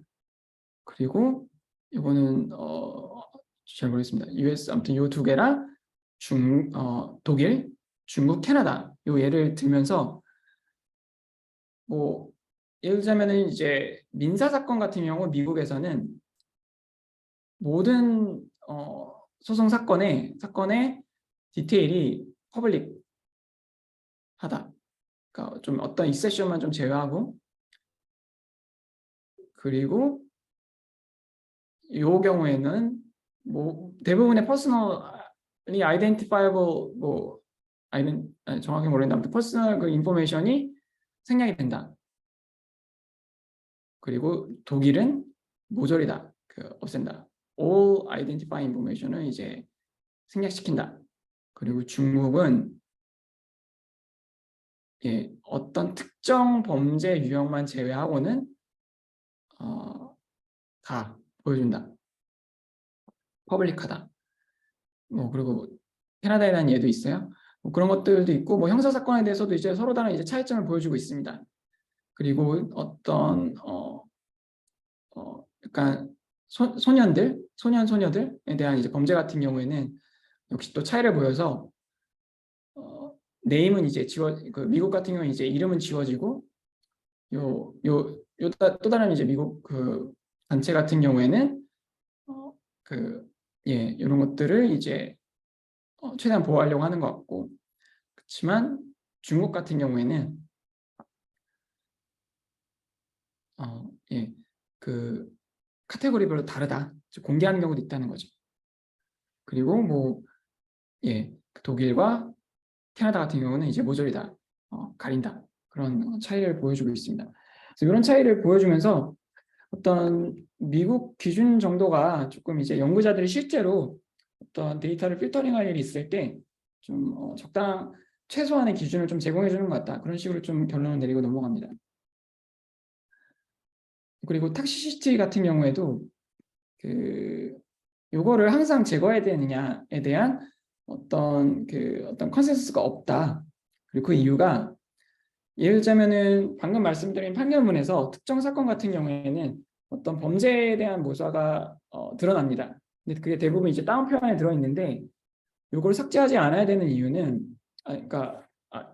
만약 요것들이 일단 삭제해야 되는지 안 되는지 여부를 떠나서 어떤 단어 기준으로만 모조리 다 필터링을 해버리면은 이 코테이션 안에 들어있는 것도 당연히 다 사라져 버릴 거고, 이런 경우에는 어떤 예를 들자면 모델이 판결 결과를 예측해야 되는데 사실관계에서 범죄에 대한 묘사가 있어야 되죠. 근데 그런 것들도 사라질 수가 있죠. 그리고 실제로 이제 변호사들 같은 경우에도 어떤 피해자를 보호하는 측면에서 피해자가 정말로 어떠한 고통을 받았는지를 좀 말하는 측면에서 이런 것들을 잘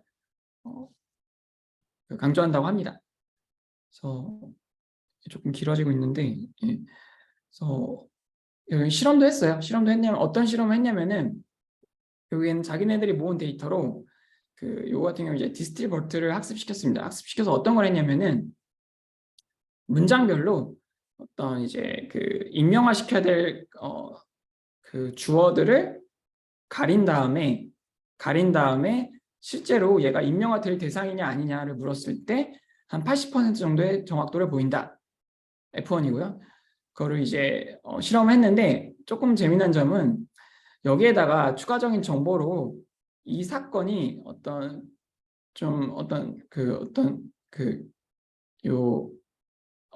폭행이라고 해야 될까요? 그러니까 굉장히 엄청나게 죄질이 나쁜 어떤 토처라는 거가 이제 들어갔을 때에는 이게 임명화돼야 한다는, 모델이 임명화를 해야 된다고 예측하는 비율이 20% 정도 올라가고, 그리고 정치적 망명이다 역시 또 이제 올라가고요. 반면에 어떤 이제 이 사람이 요 대상이 어떤 폭력적인 행위를 한 사람이다 그러면은 공개해야 된다 쪽으로 증가합니다. 모델이 어느 정도 말뭉치를 학습함으로써 경향이 나타나는 거를 어떤 케이스 스터디를 좀 보여주고 있고요. 어느 정도 비슷하게 요 제인 도라는 게 저희로 따지면 홍길동, 철수 영희 그런 식의 약간 익명화하면서 넣어주는 그런 이름인데, 그게 이제 실제 학습했었을 때 좀 더 좋다, 그냥 그런 걸 보여주고 있는 겁니다. 그래서 어찌됐건 여기서 보여주고자 했던 거는 실제 자기네들이 모은 말뭉치를 학습했더니 어떤 데이터 드리븐하게 좀 컨텍스트를 보면서 필터하는 게 가능하다, 그런 어떤 케이스 스터디를 4개 정도 진행을 했습니다. 더불어서 저희 한국 같은 경우에는 좀 독일에 가깝다고 할 수 있을 것 같은데요. 거의 모든 거를 이제 적어도 2013년도 이후에 좀 인터넷 열람으로 제공되는 판결서 같은 경우에는 대부분의 개인정보가 사라집니다. 성명과 그에 준하는 것, 연락처, 금융정보, 기타 개인을 특정할 수 있는 정보, 이런 것들이 좀 많이 날아갑니다. 여기까지 좀 진행을 했고요. 그래서 페어니스 관련해서는 제가 여기까지만 말씀드릴 것 같습니다. 그리고 제가 그냥 몇 가지만, 2개 정도만 리거 저지먼트 프레디션 관련해서 말씀드리고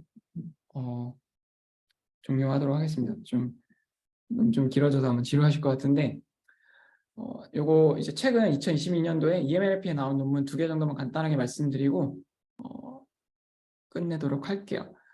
그래서 요거는 리가 저지먼트 프레딕션에 관련한 건데 결국에는 좀 사람들이 그냥 좋아하는 주제가 그거 같아요. 약간 리가 저지먼트 프레딕션 쪽을 좋아하고 거기에서 코렐레이션을 보는 문제 그걸 좀 푸는 거를 좀 좋아하는 것 같고요. 뭐 가끔 종종 이제 어떤 요약이라든가 조금 뭐 정보 추출 쪽도 가끔 나오긴 합니다. 근데 많은 경우 이제 약간 LJP를 좀 좋아하는 것 같고요. 요 같은 경우 이제 북경대에 대해서 나온 논문이고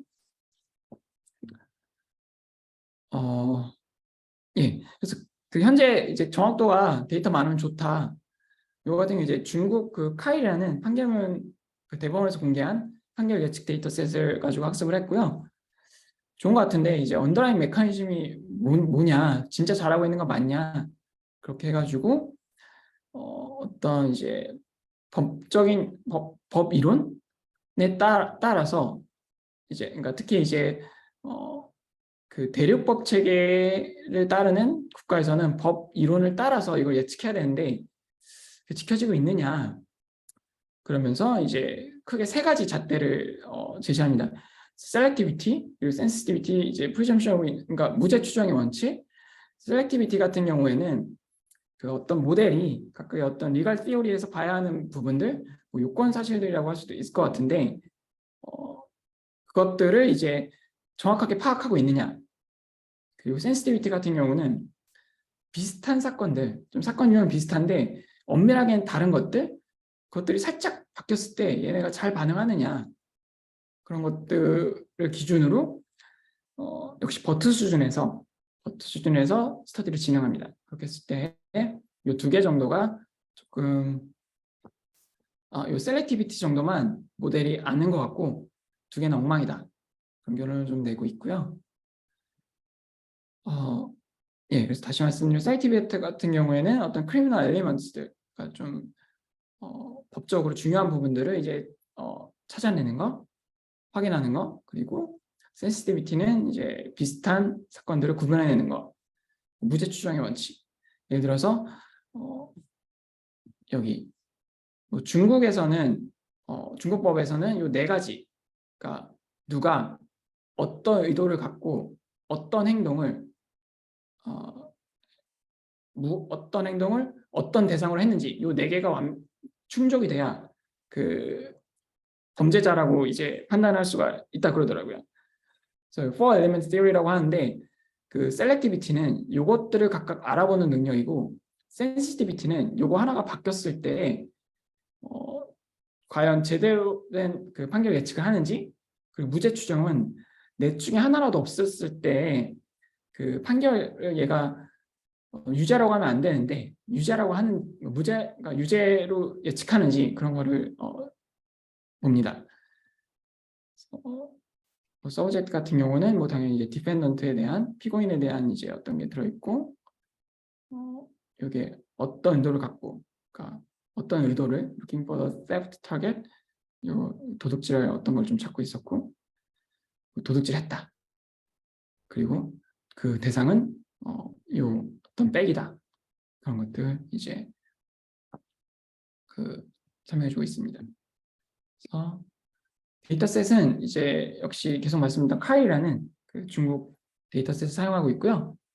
근데 뭐 여기에는 이제 무죄가 없기 때문에 자기네들이 이제 좀 더 어노테이션을 추가해가지고 뭐 460개의 무죄랑 무죄인 경우랑 그리고 앞에 말씀드린 이제 네 가지 뭐 그 누가 어떤 의도로 어떤 행동을 어떤 대상한테 했는지 그것들에 대해서 센터스 레벨에서 뭐 이 문장은 의도에 대한 거를 품고 있다. 그런 것들에 대한 레이블링을 자기네들이 직접 진행합니다.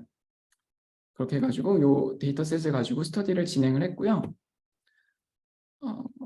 그래서 먼저 셀렉티비티 같은 경우에는 그 사실관계, 그러니까 이 사실관계에 문장을 넣었을 때 이 인코더는 이제 어떤 그 사건명 예측하는 걸로 이제 학습이 이미 되어 있고 픽스되어 있고요. 그리고 요 프루버, 요 클래시파이어를 학습합니다. 클래시파이어를 학습해가지고 인코딩된 각각의 이제 어떤 문장들로부터 이 문장은 어떤 서브젝트에 관한 거다. 서브젝트에 관한 걸 담고 있다. 혹은 이제 아무것도 아니다. 혹은 요거는 이제 어떤 행동을 했는지에 대한 관한 거다. 그런 것들을 분리한 태스크를 하고 실제 이렇게 했을 때 랜덤하게는 20점 정도가 기대가 되는데 자기네들이 이제 모델로 학습했더니 60에서 80% 정도 나오더라. 그래서 모델들이 셀렉티비티는 갖고 있다. 고 이제 결론 내립니다. 근데 웃긴 건 약간 좀 재미난다고 하면 재미난 점은 학습을 진행한 그러니까 어떤 태스크에 파인 튜닝한 모델이 성능이 더 나쁜 경우도 종종 있더라고요. 그러니까 좀 약간 어떤 서비스 폼에 약간 글에 집중해가지고 학습이 돼서 그럴 수도 있다. 그런 식으로 좀 해석을 하고 넘어갑니다. 센시티비티 같은 경우에는 다음 같은 예인데 예를 들어서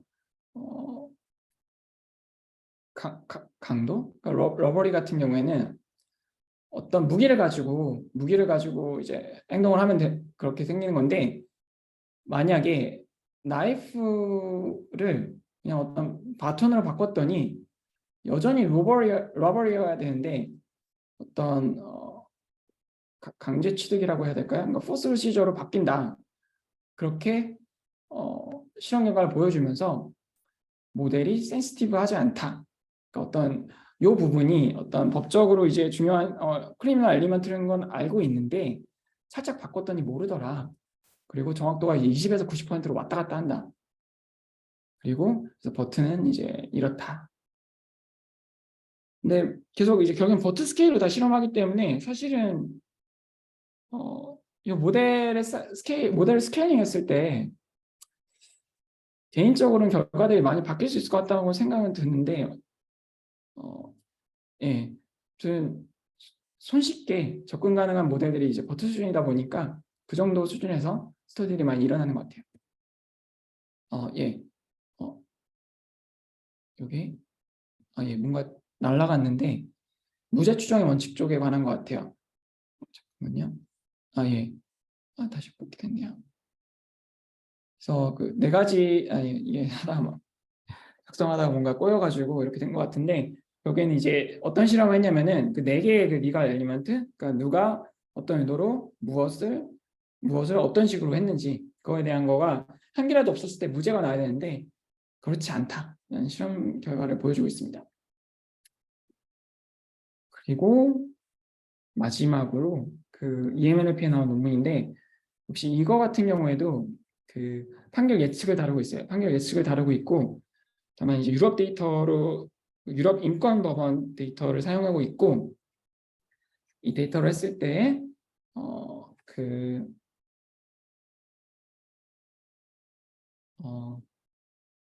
역시 어떤 모델이 과연 코릴레이션을 보는지 코잘리티를 보는지 그거를 좀 스터디한 그 결과입니다. 그랬을 때 이제 어떤 리걸 저지먼트 프레디션 시스템이 어떤 서피스 시그널에 그러니까 어떤 그러니까 표면적인 어떤 단어들에 대해서 아니면 이제 표면적인 정보들에 의해서 이제 굉장히 벌너너블하다. 그리고 여기에는 이제 그 콜리에이션을 보고 있는 거다. 그런 문제 의식에서 시작을 하고요.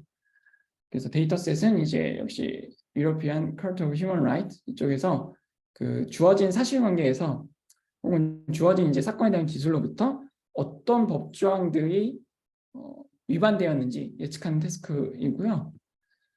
그래서 기본적으로는 이 사람들이 취한 거는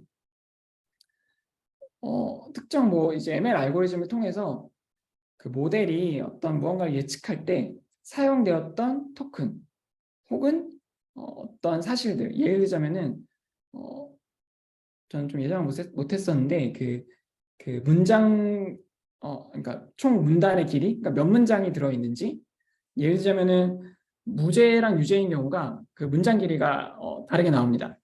그런 것들을 기준으로 한 건 아닌지 그래서 일단 그런 요소들을 뽑아내고요. 이건 딥러닝을 사용한 건 아니고요.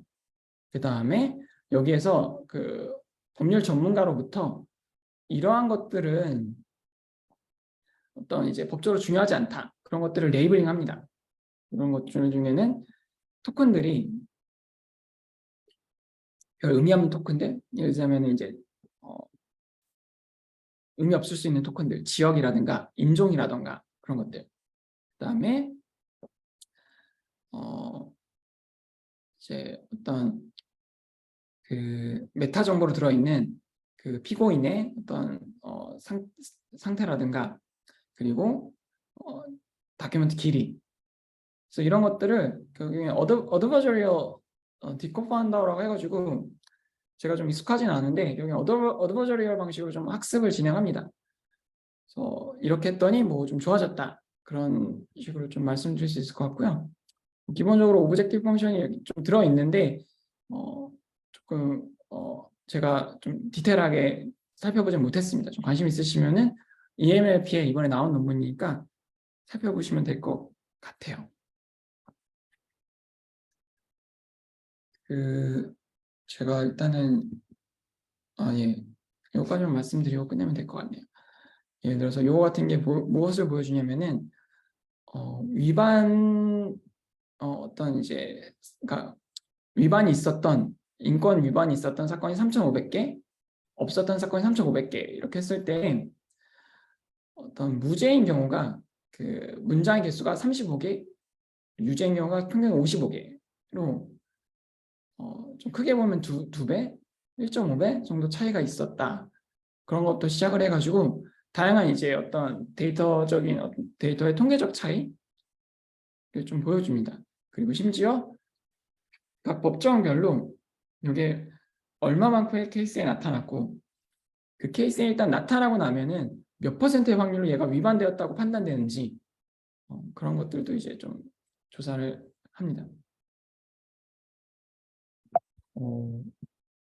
예, 제가 다음 리뷰도 있긴 한데 이거는 뭐 저도 좀 준비가 미흡해가지고 좀 생략을 할 거고요. 마지막으로 그냥 이거 정도만 하고 끝내도록 하겠습니다. 최근에 이제 EML 워크숍에 나온 논문이고 톰슨 로이터에서 나온 논문인데 제 생각에는 약간 그냥 워크숍 정도 논문일 확률이 높다고 생각을 하는데 아직 아카이빙은 안 됐어요. 그러니까 다음 주에 한다고 연락해보니까 한다고 하는데 GPT-3로 그리고 체인 오브 소스를 사용해가지고 그 어떤 인테일먼트 태스크를 풀었어요. 근데 이게 어떤 거냐면은 일본 변호사 시험 쪽에 대해서 이런 태스크를 풀었다. 뭐 그 과정에서 약간 어떤 리걸 리즈닝 같은 테크닉들을 조금 이제 넣었더니 뭐 이슈 룰 어플리케이션 컨클루전 이런 걸 했더니 정확도가 10%씩 막 올랐다. 그런 결과를 좀 보여주고 있습니다. 그래서 이게 갖고 있는 의미는 저는 두 가지인 것 같은데 그러니까 처음으로 이제 대규모 언어 모델을 좀 사용한 연구 결과가 나왔고 그리고 뭐 요거는 실무적인 걸 수도 있는데 그냥 톰슨 로이터 좀 이제 미국의 양대 법률 IT 회사라고 할 수 있을 것 같은데 그중 하나에서 이런 거를 했다. 그런 정도 의미가 있을 것 같습니다. 뭐 나중에 좀 기회가 되면은 아마 기회는 없을 것 같긴 한데 말씀드리면 좋을 것 같고요. 저는 요 정도까지 공유 드리면 될 것 같은데 그냥 좀 랩업을 하고 좀 끝내면은 그냥 뭐 여러분도 프로젝트 진행하면서 뭐 아시겠지만 좀 접해 보셨겠지만 기본적으로 법률 인공지능 연구들의 수준은 당연히 NLP 최신 연구 수준을 따라가지 못하고 있습니다. 둘 다 해야 되기 때문에 그러지는 않은 것 같고요. 그리고 이쪽 분야 사람들의 스펙이 당연히 다양한데 초학제로 가면 항상 다양한데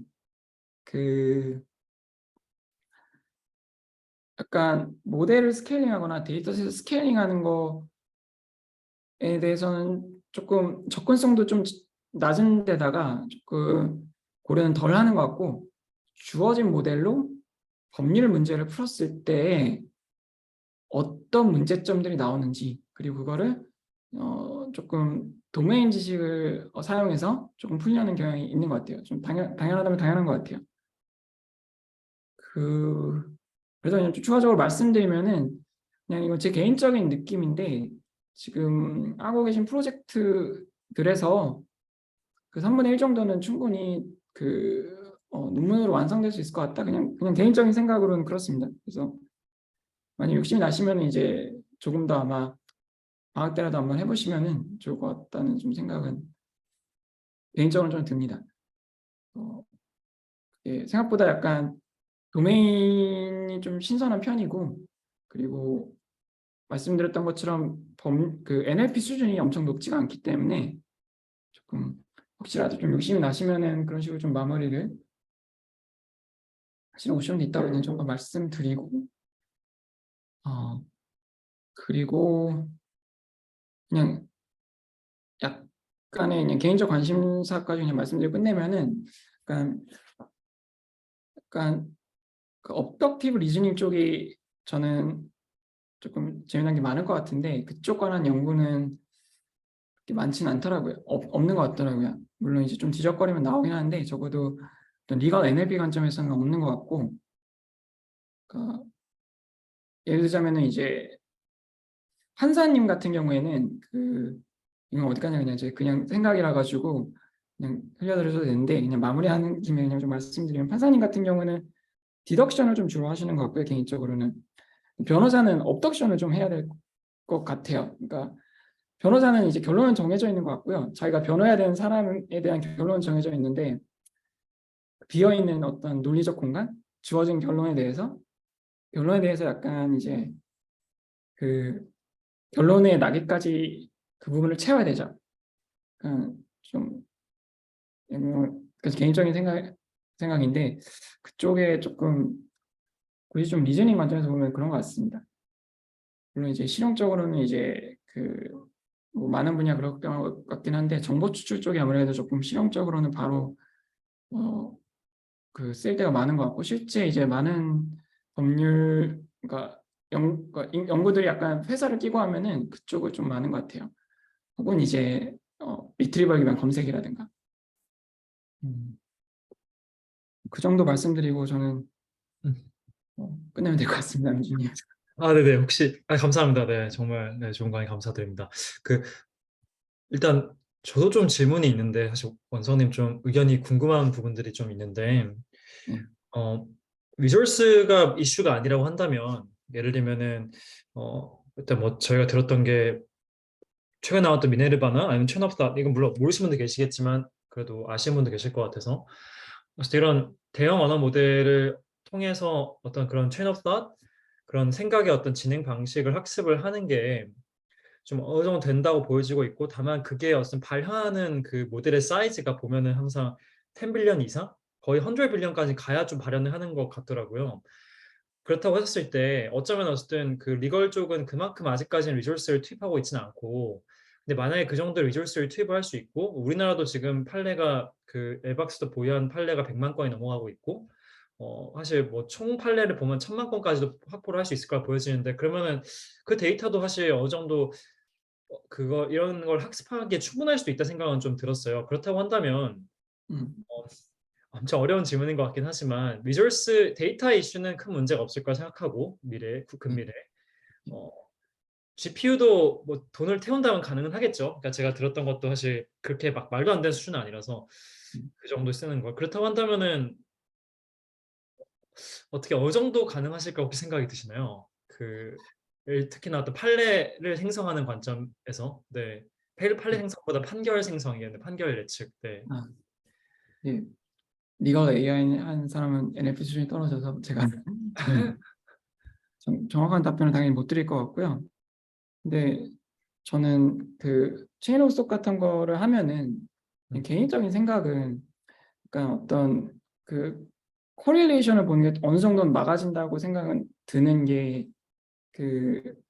조금 전체를 볼 때보다는 이제 어떤 무의미한 정보들 그런 것들이 좀 많이 사라져서 훨씬 좀 잘 될 거라 생각을 하는데 결론적으로는 말씀드리면 저는 어, 물론 이제 분야랑 어떤 말씀 주셨던 뭐 여러 가지 요소들이 다 있어야 되겠지만 충족돼야 되겠지만 개인적으로 어느 정도는 되지 않을까? 그러니까 적어도 법조인이 보면서 도움을 받을 수 있을 정도는 되지 않을까? 그냥 음, 저는 그렇게 생각을 합니다. 어떤 근거가 아니고 그냥 제가 겪었던 그리고 접했던 다양한 NLP 논문들과 네. 그리고 법률 인공지능 논문들 그리고 그냥 제 개인 경험, 실험 경험들 음. 그냥 어느 정도 되지 않을까? 아, 그 그러면 정도. 예를 들면은 네. 판례 생성을 할 수 있다면은 사실 물론 이게 뭐 비즈니스적인 임팩트가 어떨지는 모르겠지만은, 그러니까 이게 막 정확하지는 않더라도 여러 개 뭐 그 한 10개 정도의 이렇게 좀 그 판례 샘플을 만들어 주고 뭐 판사들이 음, 그중에 하나를 골라서 그 위에서 작업을 할 수도 있겠네요. 예, 약간 그걸 약간 수정을 하면서 뭔가 이렇게 좀 예, 시작점으로 판례 예, 좀 빨리 해주세요. 뭐 원하는 결론이 나온 게 있으면. 예, 그렇죠. 네. 저는 예, 음.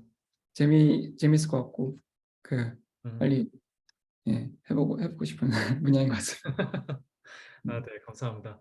예. 아, 그리고 그 슬리도에 질문해 주신 것 중에서 질문은 아니고 "오늘 발표에 사용한 슬라이드 공유해 줄 수 있는가요?" 그렇게 질문을 해 주셨어요. "말씀해 주신 논문들을 한 번씩 읽어 보고 싶습니다." 이렇게. 예. 어차피 제가 그 요 드라이브에. 네. 강의 노트를 공유 드릴 거기 때문에 음. 그리고 당연히 이제 논문의 특성상 이제 네. 좀만 검색하면 바로 나올 거예요. 구글 같은 데서 음. 그거를 보시면 될 것 같습니다. 제가 강의 노트를 올려드리겠습니다. 네. 그 드라이브 링크는 그 클래스썸에 저희 공지 그 핀되어 있는 포스트에 있습니다. 그래서 그거 참조해 주시면 되고 영상도 유튜브에 올라갈 예정이라 네, 확인해 주시면 될 것 같습니다. 네. 네. 좋습니다. 네. 그러면은 네, 오늘 정말 고생 많으셨습니다. 네, 그러면 오늘 여기서 그러면 수업은 좀 일찍 마치도록 하겠습니다. 네, 모두 감사합니다.